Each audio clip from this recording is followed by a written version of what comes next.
Miniature bonsai থেকে শুরু করে ইনডোর প্লান্ট সবকিছুই তো আপনাদের সাথে শেয়ার করেছি। আজকে অন্যরকম কিছু শেয়ার করব, তা হচ্ছে ল্যান্ডস্কেপ। ল্যান্ডস্কেপ কি, এটার যত্ন কি, এটা নিয়ে থাকছে আজকের ফুল ভিডিও। যেহেতু সবকিছুই ডিটেলসে বলবো, তাই ভিডিওটা অবশ্যই টাইমলাইনে শেয়ার করে দিবেন। এখন যদিও বানাতে না পারেন, পরে দেখে দেখে বানিয়ে নিতে পারবেন। আসসালামু আলাইকুম সবাইকে। অনেক দিনের ইচ্ছে ছিল আমি একটা ল্যান্ডস্কেপ বানাবো। প্রপার মেনটেন করে সম্পূর্ণ সেটআপ দিয়ে এটা বানানো আসলে এতটা সহজ না, এই জন্যই বানাতে পারছিলাম না। তবে কয়েকটা স্টেপ ফলো করেই আমার মতো আপনারাও বানিয়ে ফেলতে পারেন খুব সহজে। ল্যান্ডস্কেপ বানানোর মূল উপকরণ হচ্ছে রক অথবা পাথর দিয়ে। আয়ারল্যান্ড, সুইজারল্যান্ড, মালদ্বীপ অথবা যে কোনো দেশের পাহাড়ি অঞ্চলকে ছোট্ট মিনিয়েচার আকারের তুলে ধরার নামই হচ্ছে ল্যান্ডস্কেপ। আমি তেমন একটা সঠিক ল্যান্ডস্কেপ বানাতে পারিনি। অরিজিনাল যে ল্যান্ডস্কেপ গুলো সেগুলো আরো অনেক উঁচু হয়, সম্পূর্ণ পাথর এবং পাহাড় আর সাথে এঁটেল মাটি দিয়ে এগুলো তৈরি করা হয়। তবে যতটুকু সম্ভব হয়েছে চেষ্টা করেছি, আলহামদুলিল্লাহ আমার কাছে ভালোই লেগেছে। এগুলো আসলে নিখুঁত হাতের কাজ, একটু সুন্দরভাবে যদি প্রেজেন্টেশন করা হয়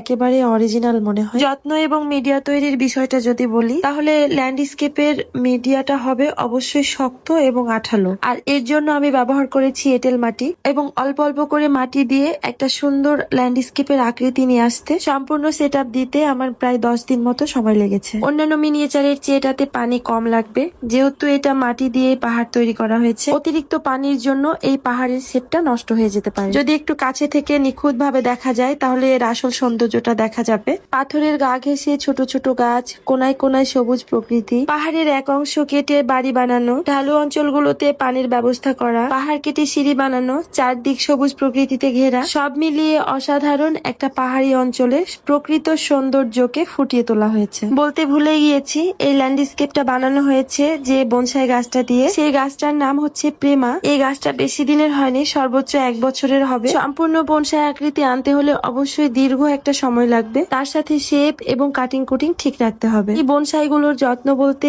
এক্সট্রা কোনো রাসায়নিক সার আমি এইগুলোতে ব্যবহার করি না। রাসায়নিক সার কিন্তু বনসাইয়ের জন্য খুবই ক্ষতিকর। এখানে আমি ব্যবহার করেছি নর্মাল মাটি, ভার্মি কম্পোস্ট আর পাতা সার। তো সব মিলিয়ে আমার এই ল্যান্ডস্কেপটা আপনাদের কাছে কেমন লেগেছে অবশ্যই কমেন্টে জানাতে ভুলবেন না। কমেন্ট না করতে পারলেও অবশ্যই একটা লাইক দিয়ে যাবেন। এতে আমার কাজগুলোকে আপনারা কতটা পছন্দ করেন এতে আমি অনেকটাই অনুপ্রাণিত হই। আমার বাগানে কিছু আনকমন গাছ আছে, তার মধ্যে আজকে একটা গাছ আপনাদের দেখাই। যদিও এর আগে এই গাছটা আপনাদের দেখাইছিলাম, তখন এই গাছে কোনো ফুল ছিল না, কিন্তু আজকে দেখাবো এই গাছের ফুল কেমন হয়, তার সাথে এই গাছের যত্ন কিভাবে নিতে হয়। আসসালামু আলাইকুম সবাইকে।